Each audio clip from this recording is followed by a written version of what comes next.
Origin of egg on my face. Where does the phrase egg on my face come from, and what is its meaning?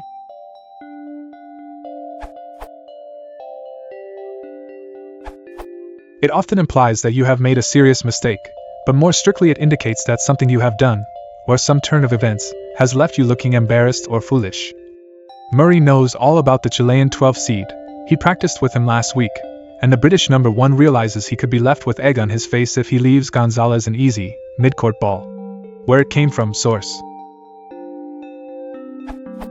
I know of 2 suggestions for where it came from.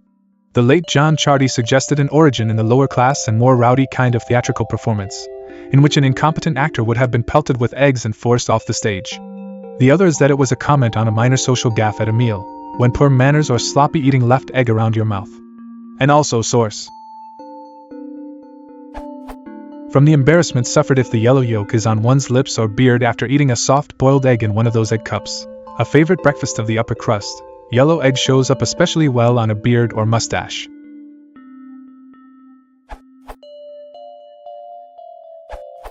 Etymology suggests 1964 as the first recording and includes its meaning. To have egg on one's face, be made to look foolish, is first recorded in 1964. But another website claims an 1941 source and includes 2 guesses at the phrase's origin, with the second being more likely.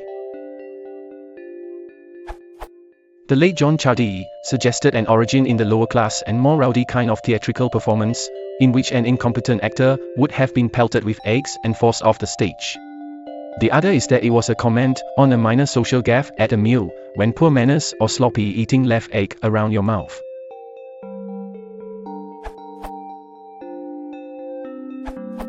While we know the current meaning of the phrase, and have some clues as to when and where it came into use, I want to suggest that speculations about how the phrase arrived are very likely permanently unanswerable, as with so many graphic phrases. We know from Michael Quinion's citation on Worldwide Words that the phrase was in use in 1941, apparently as a teenage slang. I suggest that there was a somebody who first used it in this sense, though we will probably never know who that somebody was. It might be the case that that somebody had a clear image in mind, and could in principle distinguish between the 2 origins suggested above. They might even have told someone which. If they didn't tell somebody, then the question is permanently moot, and any number of people speculating on what was the phrase's origin will still not produce an answer. My own guess is that the person could not have said which meaning they were thinking of, either, or both, or a generalized image of what a person looks like with egg dripping down their face. Like many graphic phrases and metaphors, it doesn't need a precise origin. Indeed, the assumption that there must be one implicitly says that there is no such thing as imagination. I may of course be wrong in this case. They may have had a clear image in mind.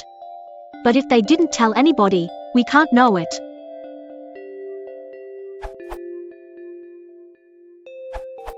I found an antedating of the phrase. This clip is from a January 4, 1936 issue of the Spokane Daily Chronicle. In this article, 2 friends gossip about a third friend, Marnie, who came for a visit but rudely rushed off because she had double-booked appointments. The article is full of idioms and seems to make a point of including all the latest fashionable slang of the time. Interestingly, the 1941 reference mentioned by Wren appears to have been an AP story and was printed in this same newspaper. Also of note, it appears Michael Quinion has updated his entry on this phrase, since this question was asked, with another plausible origin of the phrase. Subscriber Cal Clifford put a possible new perspective on the expression by mentioning egg-sucking dogs. Occasionally, trusted, working farm dog would develop the bad habit of taking eggs from nests and eating them, turning himself from asset into liability. I found several examples of the term, including these. His chief business was the doing away with dogs of ill repute in the country. Vicious dogs, sheep-killing dogs, egg-sucking dogs were committed to Allen's dread custody, and often he would be seen leading off his wretched victims to his den in the woods, whence they never returned. Glengarry School Days by Ralph Connor, 1902. He's a miserable, fox-faced scoundrel, and I've no more use for him than I have for an egg-sucking dog.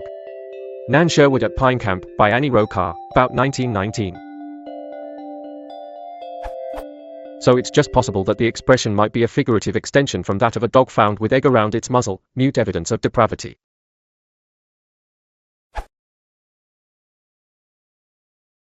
If you want to support the channel, please consider liking and subscribing.